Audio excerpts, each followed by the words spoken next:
Aloha, everybody. Thank you for being with us tonight. As the governor considers whether to go ahead with the planned August 1st reopening of trans-Pacific travel to the islands, the number of coronavirus cases in Hawaii continues to spike. The state health department reports 42 new cases of COVID-19, the state's highest one-day total since the pandemic began. 38 cases are on Oahu, 2 in Maui County, and 2 on the Big Island, bringing the state's total of confirmed cases to an even 1,200.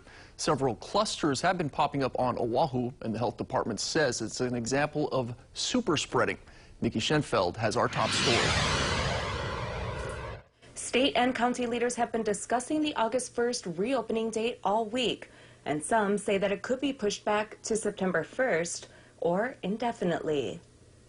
Leaders say they're concerned with the rise of cases on the mainland and in Hawaii, but they also understand the importance of getting people back to work. And of course, the airlines, Hawaiian, all our hotels, restaurants in Waikiki, they don't want to start to open up and find out they can't. That's a waste of money. And so we get it. We want to give an answer. But we don't want to give a false promise, right? Saying we'll open them on August 1st, but nah, not really. So I think we're being very cautious at this point. Caldwell says each mayor wants to ensure the health and safety of their residents first, but there are factors to consider when it comes to welcoming back visitors. Everyone working together to get the app up and running for immediate electronic sharing of information and making sure we have enough testing capacity and also contact tracing. Those things are put in place. I think August 1st could be a go, but those answers are not yet there, and therefore there's uncertainty. Caldwell says there have been discussions of pushing the reopening date back to August 15th, September 1st, or indefinitely. Don't pick a date, set the conditions that drive to a date. Those are the 3 scenarios, and I can't say one is winning right now. Lieutenant Governor Josh Green says the surge in today's cases is due to the July 4th holiday weekend.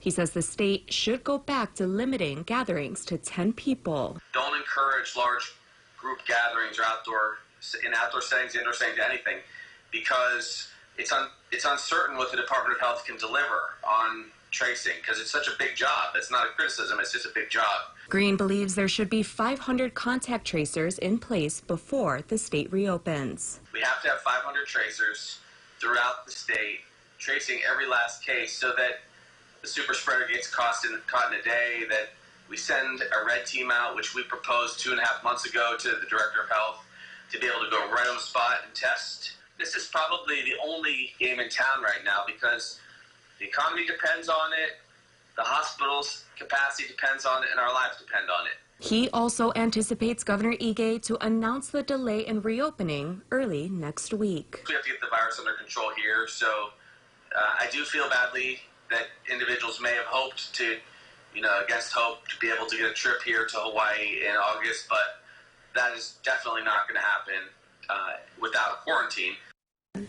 Lieutenant Governor Green says he'll be pressing next week for quarantine hotels to help with enforcement, but he says that could be a federal decision.